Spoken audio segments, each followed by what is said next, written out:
Halo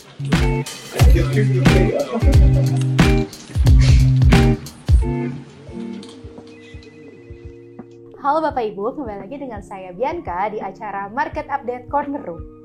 Hari ini saya bersama dengan seseorang yang kayaknya sudah tidak perlu lagi diperkenalkan karena sudah ada eksis di mana-mana, yaitu Pak Heri Tan Rewet Sumarekon Bekasi. Hai Pak. Halo Bianca. Mau sedikit flashback nih, jadi di awal tahun 2025 ini Rewet Sumarekon Bekasi berhasil mendapatkan penghargaan di acara Sumarekon Annual Awards 2025. Kalau ada yang salah dikoreksi ya Pak. First Top Agent Sumarekon Bekasi, Second Top Agent Sumarekon Crown Gading, Third Top Agent Sumarekon Bogor. Betul Pak? Iya, betul sekali. Congratulations Pak. Thank you. Keren banget. Jadi kantor ini tuh dikenal aktif sekali menjual produk primary. Apa sih Pak kira-kira yang membuat kantor Bapak tuh begitu fokus dan konsisten di segmen ini? Oke, jadi karena mungkin lokasi juga ya, lokasi kantor kita di kawasan yang memang banyak banget pengembangan baru. Dan memang dari awal kita udah mix antara penjualan secondary tentu itu harus ya, dan juga primary. Karena memang kedua sektor ini saling berhubungan sih, Bianca. Jadi dari awal emang fokusnya untuk memix keduanya, gitu ya. Nah, menurut Bapak kira-kira kunci untuk punya hubungan yang bagus dengan developer besar seperti Pak Heri dengan Sumarekon tuh apa? Oke. Harus konsisten jualan ya pastinya ya. Ya, pasti. Ya, dan kita juga happy ya dengan delivery kayak misalnya dari produk dari Sumarekon ya. Jadi kalau klien happy juga balik lagi kan repeat order ke kita juga gitu. Dari sekian banyak project primary yang udah pernah dijual nih Pak, project mana yang paling berkesan bagi tim Rewet Sumarekon Bekasi dan kenapa? Oke, mungkin di Sumarekon Bogor ya. Sumarekon Bogor. Karena ya kita kan di Bekasi ya, kita tapi jualan di Sumarekon Bogor dan tim Rewet Sumarekon Bekasi bisa fokus ya di penjualan dulu awal 2020. Seperti di Agatis dan juga di Mahogany, lalu lanjut lagi ke Rosewood ya, kita berhasil jualan lumayan. Beda region kali ya. Iya, beda region ya. Merasa ada bangga tersendiri. Iya, betul. Jadinya nothing is impossible lah gitu. Ternyata bisa kalau mau difokusin. Aku kemarin tahun lalu ya kayaknya sempat pernah dapat berita juga dari Sumarekon Bekasi. Jadi kayak cuman dalam waktu berapa menit gitu sold out ya Pak? Apa berapa jam? Yang apa tuh? Ruko atau apa gitu ya, yang baru launching, terus dijualin sama Rewet Sumarekon Bekasi, terus tiba-tiba langsung sold out. Apa ya? Lupa kan saking kebanyakannya. Kayak Sumarekon Crown Gading deh, yang baru buka di Sumpek juga. Oh iya, sebenarnya gini, mereka kan jualannya kan memang sistemnya beda nih dengan developer lain. Jadi kita udah daftar, jadi memang di hari launching sih pasti sold out rata-rata gitu. Kebanyakan berarti di hari launching langsung sold out. Iya, karena memang pendaftarannya udah sebelum-sebelumnya. Jadi tinggal seremoni aja sih sebenarnya. Oke. Berarti udah punya pipeline dari sebelum-sebelumnya. Betul, ada orang-orang. betul. Pak Heri kemarin aku sempat lihat di awal tahun Pak Heri sama tim pergi ke Eropa ya. Iya. Kemana tuh Pak exact ya Pak? Eropa bagian mana tuh? Oke, ke Norway sama Finland kita lihat aurora. Wow, no play guys, mainnya nggak ke Eropa Barat, ini ke Finland sama ke Norway lihat aurora. Lucky banget berarti Pak, lagi berhasil tuh lagi hoki. Iya, berhasil bisa kita dapetin aurora. Ya. Yang berangkat berapa orang Pak dari tim Bapak? Kita 10 orang berangkat ya. Kita rame seru banget. Iya, seru ya. Kita dapat reward trip dari Sumarekon. Karena berhasil? Penjualan di tahun 2024. Paling banyak. Iya. Emang berarti Sumarekon ini rajin untuk ngasih reward trip seperti ini apa ya? Atau gimana? Tiap tahun sih bikin reward trip. Nah, berikutnya nih ke Swiss. Ke Swiss? Iya. Wow, tripnya seru-seru banget, keren-keren semua. Iya, thank you. Terus kira-kira yang tahun ini udah hampir mencapai untuk ke Swiss belum Pak tahun depan? Tentu udah capai. Wow, keren banget. Berarti setiap tahun nih selalu menyumbang beberapa orangnya untuk diterbangin reward trip ya Pak ya? Yes. Rutin tuh. Rutin tiap tahun kita ikut. Makanya nggak salah kenapa jadi first top agent Sumarekon Bekasi ya Pak. Iya, thank you.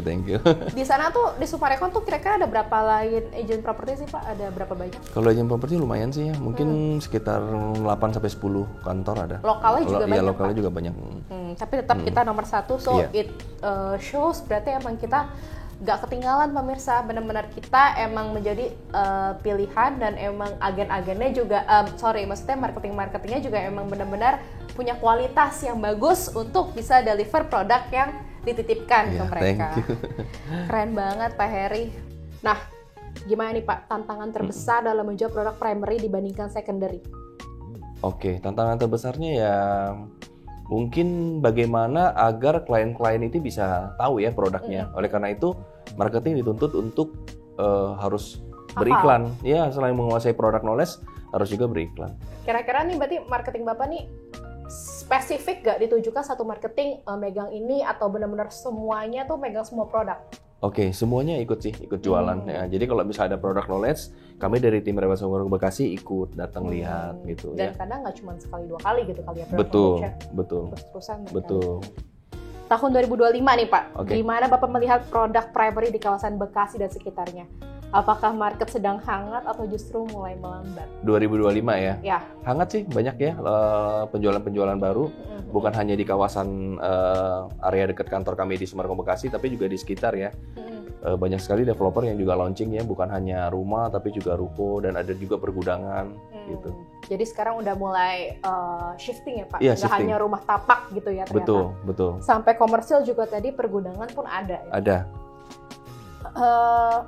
Apakah ada perubahan signifikan Pak dalam preferensi konsumen, misalnya dari sisi harga, ukuran atau konsep rumah? Kan sekarang kan konsumennya mungkin umurnya udah mulai shifting ya Pak, udah nggak ke baby boomer lagi gitu. Kira-kira gimana fokus mereka?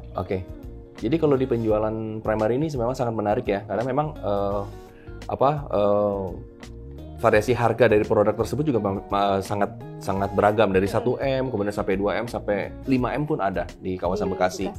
Ya, jadi kalau tadi Bianca nanya mengenai misalnya contoh kayak millennials ya, ya tentu memang ada harga-harga tertentu yang lebih cocok ya untuk mereka karena mungkin juga kan belajar nabung sambil juga invest di properti atau untuk pembayaran cicilannya dan sebagainya. Nah, biasanya kalau harga mungkin yang di bawah 1,5M lebih cocok, lebih banyak ya kita jualnya. Tapi kalau yang sudah berkeluarga ya mungkin cari kamarnya lebih banyak ya, rumahnya agak sedikit lebih luas ya, mungkin budget di atas 2 sampai 5M. Berarti Rewat Sumargo Bekasi betul-betul hadir untuk memberikan referensi tergantung sama targetnya gitu ya Pak. Betul. Tergantung misalnya klien butuhnya apa, umurnya berapa dan lain-lain, kita yang carikan produknya. Betul, pokoknya semua ada. Segala range harga ada. Jadi, tenang aja tenang aja nggak usah khawatir. Banyak yang bilang Indonesia itu masih kekurangan suplai perumahan, terutama untuk first home buyers.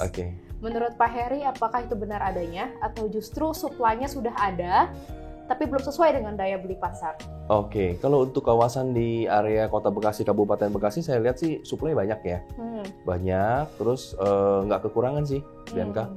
Jadi mungkin kita harus tarik sedikit ke agak suburb ya Pak ya? Iya, mungkin. Kalau misalnya mau cari benar-benar rumah tapak first home buyers gitu ya? Iya, betul sekali. Kalau di tengah kota sih emang agak sulit sekarang, kecuali kalau apartemen mungkin ya.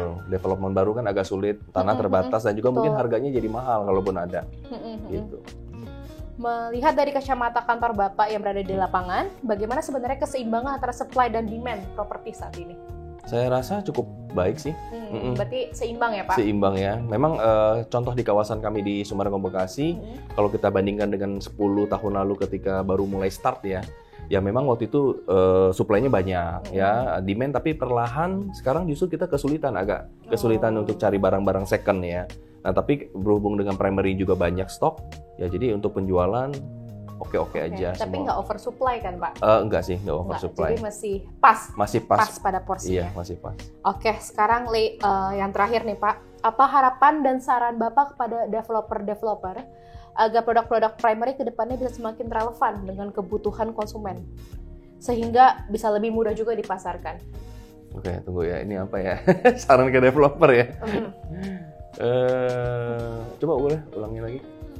Bentar. Apa harapan dan saran Bapak kepada developer agar produk-produk primary ke depannya bisa semakin nyambung dengan kebutuhan konsumen dan juga lebih mudah dipasarkan oleh agen properti? Jadi mungkin kalau lihat dari sisi developer ya, Kalau untuk model sih saya yakin lah, memang dari pengalaman juga mereka selalu ngikutin tren ya, karena kan mungkin 3 tahun lalu agak berbeda atau mungkin 6 tahun lalu masih minimalis, sekarang udah berbeda stylenya. Nah, tapi yang menentukan juga untuk pembeli tertarik nggak biasanya cara bayar sih. Oke.